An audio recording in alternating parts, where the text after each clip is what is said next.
بسم الله الرحمن الرحيم.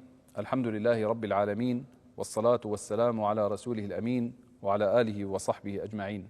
أما بعد، إلى أبناء الشعب السوري الأبي، أقف أمامكم اليوم بقلب ملئه الأمل والعزيمة، موجها كلمتي إلى كل السوريين والسوريات، إلى من يعيشون في مخيمات التهجير، إلى النازحين واللاجئين، إلى الجرحى والمصابين، إلى عائلات الشهداء والمفقودين، إلى الناشطين الثوار الذين كرسوا حياتهم للنضال من أجل سوريا الحرة. أقف أمامكم اليوم بعد 54 يوما من تحررنا جميعا، تحرر سوريا من قيود نظام مجرم جثم على صدورنا لعقود. 54 يوما مرت على زوال 54 عاما من أحلك أشكال الحكم الاستبدادي في العالم أجمع.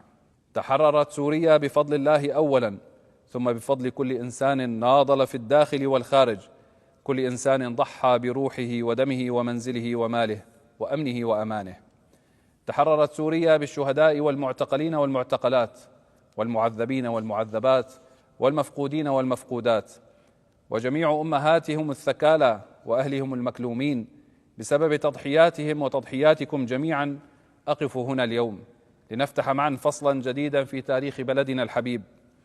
انطلق هذا النصر من حناجر المتظاهرين وهتافات المحتجين في الساحات والميادين، انطلق من أنامل حمزة الخطيب وأهازيج المظاهرات وآهات المعتقلين والمعذبين في أقمية تدمر وصيدنايا وفرع فلسطين، واستمر بتضحيات الثوار الذين حرروا أرض سوريا رغم سنوات من عذابات الصواريخ والبراميل والكيماوي، فلم ينثنوا ولم ينكسروا.